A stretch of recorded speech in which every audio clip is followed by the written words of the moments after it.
Hey guys, welcome back to the channel. So we have a Dodge Caravan behind us. You'll see in previous videos that we went ahead and did the rear brakes on it, and we replaced the calipers in the front and also did some pads and rotors in the front. So what we're going to be doing next is we're going to be bleeding our brake system, and I kind of wanted to show you guys this because I made a previous video when I was working on a Ford F-250 and I showed how to do brakes and bleed them there, but I really didn't go into detail about how I do it. So I figured I'd make this video because I have the opportunity and time to show you my setup. So let me show you guys the tools that I'll be using to do this. So where we're going to begin is I'm going to show you guys the tool that I use. Now this is a gear wrench product and I absolutely love this thing, guys. This is air assisted, so you use shop air to be able to bleed out brakes. And if you guys will notice, this is a chamber system. So the way this works is up top is where you fill up your brake fluid. In between here, there is a rubber gasket. Think of it like a diaphragm that can move up and down, kind of like a bladder. And then the bottom section is our air chamber. When you fill up the top chamber with brake fluid and then you introduce air into the system via this valve, the air goes through the bottom. It'll push up on that bladder, kind of creating a dome structure inside here. And that in turn will create pressure and the brake fluid coming out of this top portion here. And that's how you're able to bleed your brakes using this tool. Now, in order to use a tool like this, because these do not come with adapters, guys, when you typically get this tool, and you're not going to probably buy this as a DIY, this thing can be pretty pricey, but they just have a quick connector here. We are also going to be using our adapter, and I'll kind of show you guys. This is what that adapter looks like. This will screw onto the master cylinder, and I have a kit that has an assortment of these that'll vary from make and models, so I can pretty much adapt this to any sort of car that's out there. Now, again, I don't expect you guys to have this stuff at home. I'm just showing you guys how I do it here in the shop in case you guys are curious. And if you guys are bleeding brakes a lot, this may be an option for you guys to look into. I'm probably not going to be doing a review or a video on this specific setup because, like I said, the cost of it, you guys probably won't use it on a day-to-day basis. And, I don't want to make a video that everyone's going to hate and say, hey, you know what, we can't use that tool. Show us something more practical. So I'm just going to go ahead and bleed the brakes using the setup. So let me take you guys up top and show you how we install this adapter. So we are positioned in the front of the car where our master cylinder is and our reservoir is right there, guys. Now this is the adapter that I'm going to be using, and what this does, it takes the place of the cap and you install your pressure bleeder here and the fluid will come out through the center. And this is universal. You can apply it to a lot of vehicles that use this size, and you can see this cap kind of spins freely and you can lock it down using this. What we're going to do is go ahead and take off our cap that's on the car originally, and we're going to go ahead and slide our adapter on, and what we're going to do is tighten the collar on it just to give it a nice and snug fit. This will be under quite a bit of pressure, and it's not anything extreme. This tool actually has a limiter on there, so you're not going to be able to force too much fluid or too much pressure through the system and break stuff. You'll only push enough to safely do the job.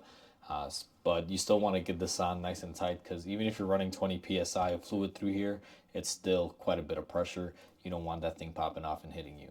So now that we got that installed, what we're going to do is on our actual bleeder, we're going to grab our other end. Now these fittings are basically kind of like shop fittings for air, except that they're specific for brake fluid.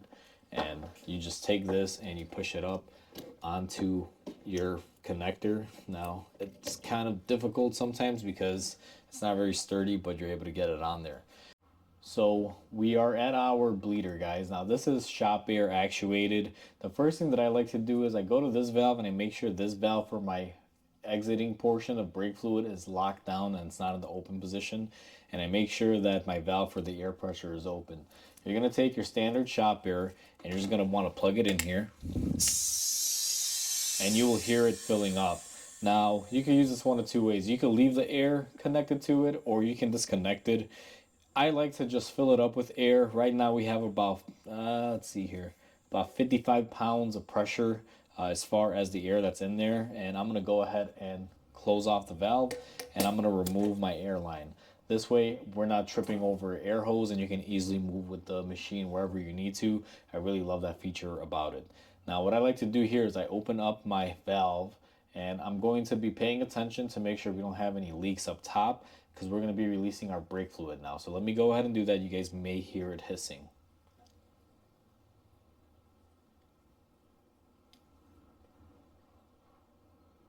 So I'm just listening in, and now I'm looking up top. We have no leaks whatsoever. Our reservoir has filled up all the way, and our system is primed, and we have no leaks. So what you want to do at this point is you can put your bleeder aside. Now this thing is pressurized, providing pressure to the system, and now you can go about freely and release the air out of every caliper. Let me zoom you guys in a little bit closer and show you guys how I do this. So now I have you guys zoomed in on the back, and I just kind of wanted to show you your line is here for your fluid and your bleeder screw is right here. You take off this little dust boot that they give you, and you will see that's where the nipple is, where the fluid comes out. That is where we're going to be attaching our catch can. Now I have this can, and I'll show you guys when I zoom you guys out. I attach it to my nipple here, so when I bleed out my fluid, I have somewhere to catch it and I don't make a huge mess. I just wanted to show you guys that this is where we will be attaching it and working it, because this line is in the way when I position the camera from the outside and you guys aren't able to see it very well. So let me get you guys into position and show you the rest. Now that we know where our brake bleeder nipple is, we're going to take this bottle. Now, the way this works is we have a magnet up top so we can hang this on our caliper. And on top of this bottle, we have this fitting that'll fit over the nipple and a hose, and it connects to this. I like to use this, and you don't necessarily need this to do this type of job. I prefer to use it because it makes less of a mess in the shop. Sometimes when you're pressure bleeding, it can be under quite a bit of pressure, so you want to have something to catch the spill. And what I'm going to do is take my wrench after I've attached my adapter on there to catch the fluid, and I'm going to go ahead and open up my line. Now, usually fluid will come gushing out, and if you guys kind of pay attention to this, and it's going to be very hard to see, my fluid comes out nice and clean. What I normally do is I wait for my bottle to fill up a little bit. I try to get about a quarter of the bottle bled out, so that way my bottle fills up about a quarter of the way, and that way I know I have no more air in the system.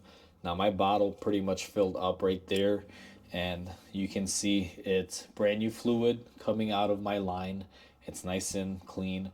It's no longer dark, and there's no more air bubbles coming out. And one thing I do as a safety check here, after I do that, I will crack it open one more time, and it's kind of hard for you guys to see, but I will open it up one more time, and I will make sure that there are no more air bubbles. You guys can kind of see there's a little bit of air getting in there because my wrench is fitting on there. It's sucking in a little bit of air as it pushes out the fluid, but it is basically bled out. We have no more air in our system.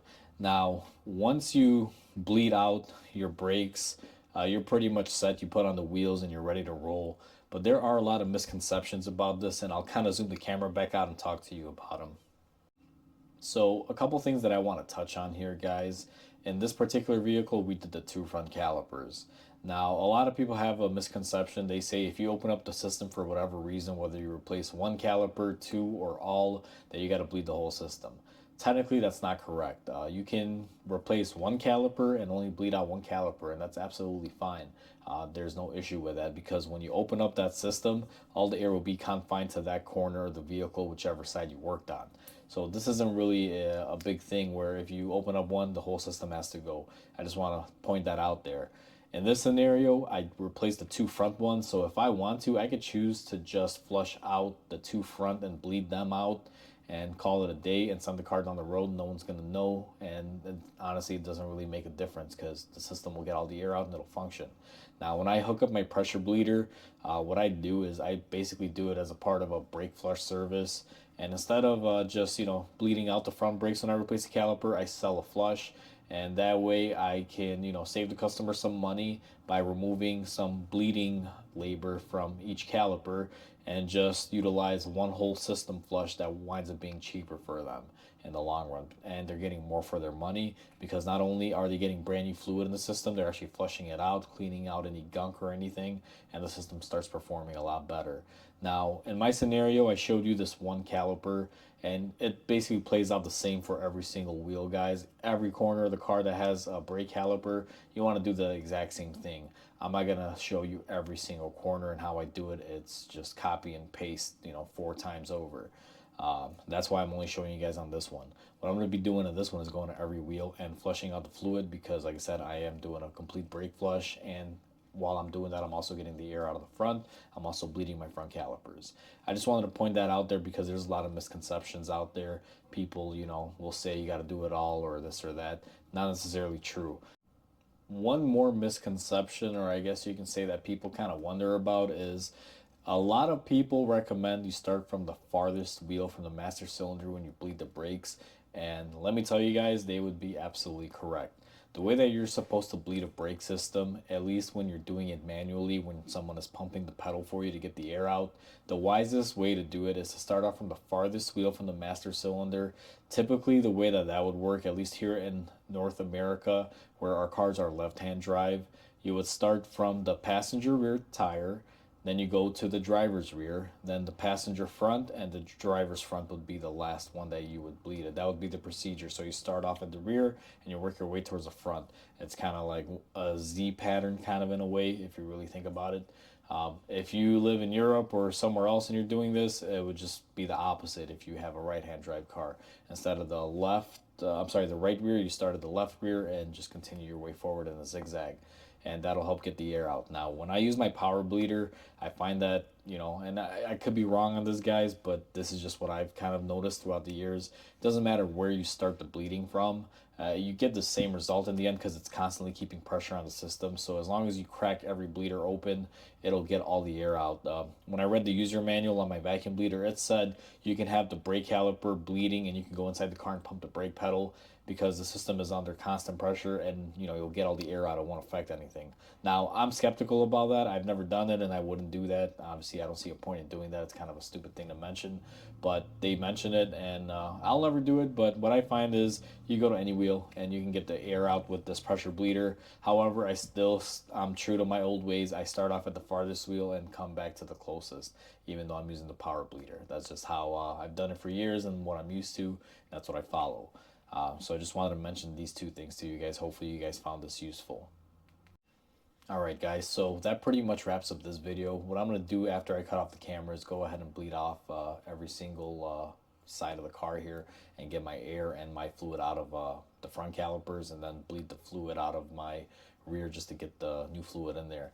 And that pretty much wraps it up. Now, I do know that this video is probably not the best video for you guys because the manual method is what you would more than likely be doing at home, and you won't have the tools like I have here at the shop.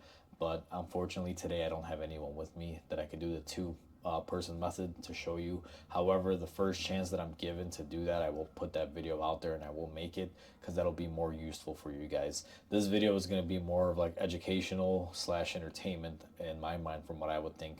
Unless you guys have this equipment and you're planning on using it for the first time and you don't know how to use it, then it might be helpful. But for the most part, I do understand that this is not helping most of you guys out there, and it's just what I have at the time, guys. This is what I'm choosing to show you because that's all I have at the very moment. But I'll try to make videos that'll be more informational and more helpful for you guys at home doing this as a DIY. This is just what I have for today, and nothing I can do about it. So with that said, hopefully you guys like this video. Please comment, like, and subscribe. It definitely helps my channel grow, and I hope you guys have a wonderful day. I'll catch you guys on the next repair.